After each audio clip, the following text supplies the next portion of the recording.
Bonjour à toutes et à tous, c'est Padam pour vous présenter un nouveau Savoir en sucette.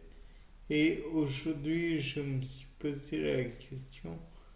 Il existe, je pense, beaucoup d'oiseaux. Donc, pour cette raison, il doit exister divers types de plumes, en plus de celles que l'on trouve en règle générale sur les oiseaux, à savoir pentectrice, duvet, filoplume. Par exemple, j'imagine très bien que les pennes électrices sont peu utiles pour le kiwi. En revanche, puis, je m'explique d'abord. Puisque il est déjà tout petit, il n'a pas vraiment besoin d'être abrité, d'être isolé du reste de, de l'air ambiant, de l'eau éventuellement, qui pourrait se réfugier, étant donné qu'il est tout petit, dans des, je ne sais pas, des trous dans les arbres, sous des, dans des buissons et autres. De plus, comme je l'ai dit, il ne vole pas, donc il n'en a pas besoin pour faire la dépression nécessaire pour pour voler en somme.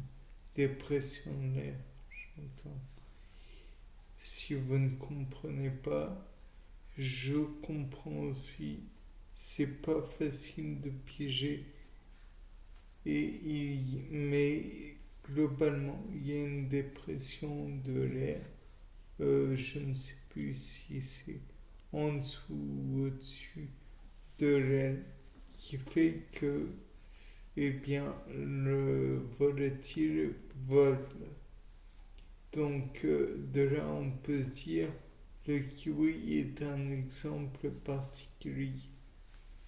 Il en existe d'autres.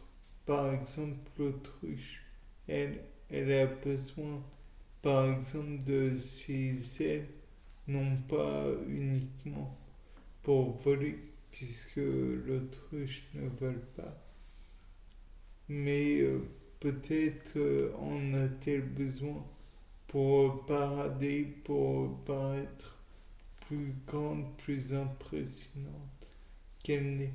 Puisque, comme on le sait dans la nature, ce qui est gros et impressionnant repousse facilement l'ennemi. Bien que cela peut attirer aussi les convoitises. Donc, pour limiter la, comment dire, l'envie des prédateurs de manger un peu d'autruche, elle va faire peut-être appel au volume de ses plumes. En même temps, on pourrait dire de même pour l'émeu ou le casoar, bien que le casoar est une arme blanche en guise de troisième orteil, si je puis dire. C'est un véritable poignard d'une quinzaine de centimètres, si je ne m'abuse, de quoi faire regretter amèrement au prédateur de s'être frotté à l'animal en question. De plus, pour reprendre sur le type des plumes, on pourrait imaginer que le cygne, celui qui est en France, Cygne.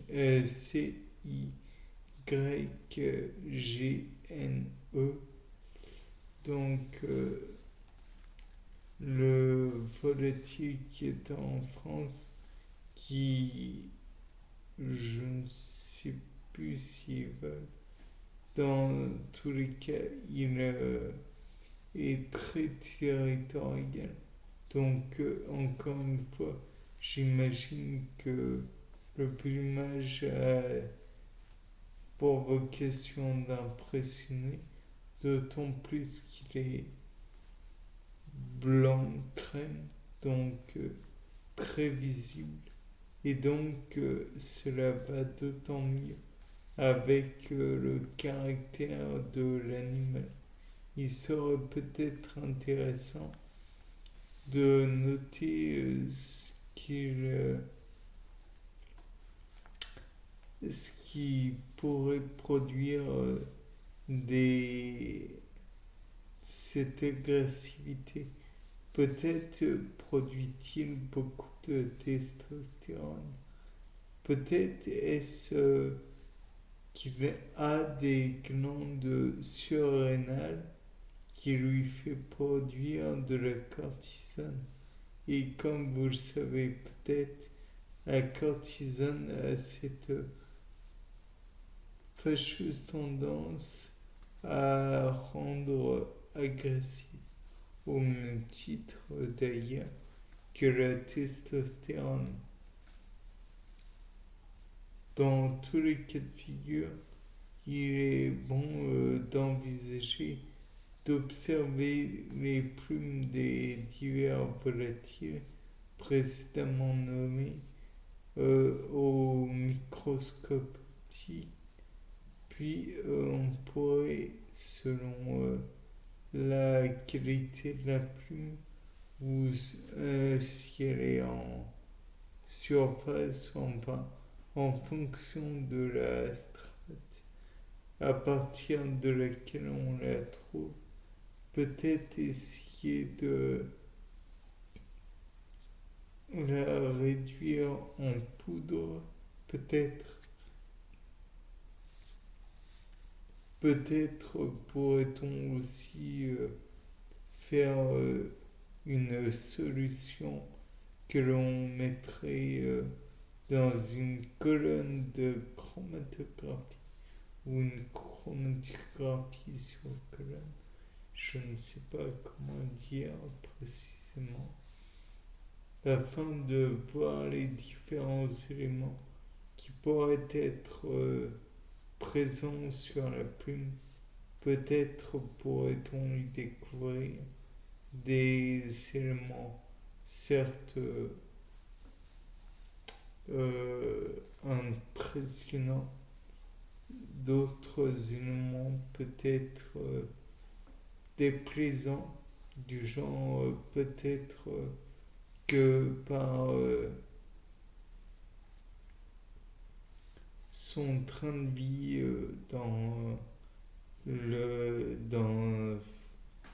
par chez nous, on va dire, parmi les hommes, donc, le plumage s'est rempli avec comment dire, des éléments polluants. Si cela ne colore pas assez la plume, peut-être pourrait-on envisager de faire une électrophorèse et donc, encore une fois, de pouvoir déterminer peut-être les éléments, les différents éléments constitutifs. Peut-être que l'on pourrait le refaire aussi dans les cas de kiwi et de l'autruche. Peut-être pourrait-on faire beaucoup de choses, oui.